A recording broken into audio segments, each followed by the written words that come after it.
और मध्य प्रदेश की राजनीति में अब एक नई रेखा खींचती दिख रही है। ये रेखा खींच रहे हैं पूर्व कांग्रेस नेता लक्ष्मण सिंह, जो अब नई पार्टी बनाने की तैयारी में है। बंसल न्यूज की खास बातचीत में उन्होंने इसका ऐलान तक कर दिया है। और दिलचस्प बात तो यह है कि लक्ष्मण सिंह ना कांग्रेस को चुनौती दे रहे हैं और ना ही बीजेपी में जा रहे हैं।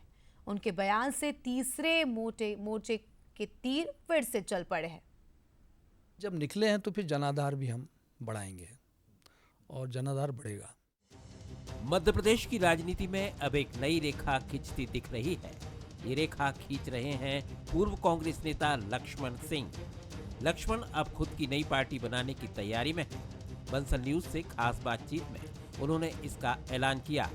दिलचस्प बात यह है कि लक्ष्मण सिंह ना कांग्रेस को चुनौती दे रहे हैं और ना ही बीजेपी में जा रहे हैं। बहुत सारे लोग जुड़ेंगे और हम जोड़ेंगे और जोड़ के हम एक संगठन खड़ा करके बताएंगे।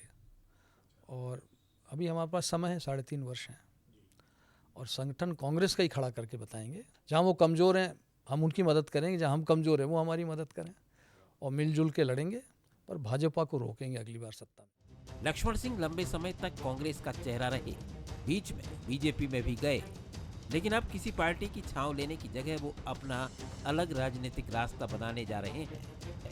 उन्होंने कांग्रेस का सहयोगी बनने और बीजेपी को रोकने की बात कही है। मध्य प्रदेश की राजनीति में तीसरी ताकत बनने की कोशिशें कई बार हुई। 1956 से अब तक बीएसपी, ना आप और ना ही कोई क्षेत्रीय दल इस स्थिति में पहुंच सका। जनता ने निर्दलियों को भी मौका दिया, लेकिन सत्ता की चाबी हमेशा कांग्रेस या बीजेपी के पास ही रही। लक्ष्मण सिंह के ऐलान पर सियासी बयानबाजी भी खूब हो रही है। मुझे तो जानकारी है नहीं, आप ही से सुन रहे हैं। बहरहाल अगर नई पार्टी बना रहे हैं तो ये उनका सोचना है, उनकी बुद्धि है, उनका विवेक है। लक्ष्मण सिंह जी बड़े अनुभवी हैं, वरिष्ठ हैं, पुराने हैं, कई बार के सांसद हैं। अगर उनका ये निर्णय है सो है, कांग्रेस से उसका कोई लेना देना नहीं है। भारतीय जनता पार्टी में वो नहीं जा रहे हैं, ऐसा उन्होंने मना कर दिया है, तो उनको यह भी बताना चाहिए कि भारतीय जनता पार्टी से पीले चावल देने गया कौन था। और मैं ये उम्मीद करता हूं कि नई पार्टी बनाकर जिस मुद्दे को उन्होंने कांग्रेस में वंशवाद के मुद्दे को उठाया है, कांग्रेस के नेता की बौद्धिक क्षमताओं पर जो प्रश्न उठाए हैं, उनको अनवरत रखेंगे और उस जंग में वो जीते। हमारी शुभकामनाएं। लक्ष्मण सिंह ने बीजेपी में शामिल होने की अटकलों को सिरे से खारिज कर दिया है। उनकी नई पार्टी के गठन को लेकर अब सियासी बिसात बिछ चुकी है।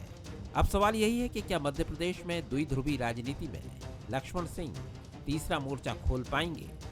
लक्ष्मण सिंह की नई रेखा कांग्रेस और बीजेपी के बीच एक ठोस विकल्प बन पाएगी। जवाब आने वाला वक्त और चुनावी नतीजे देंगे, लेकिन इतना तय है कि एमपी की सियासत में फिलहाल लक्ष्मण के तीर हलचल पैदा किए हुए हैं। Bureau report, Bansal news.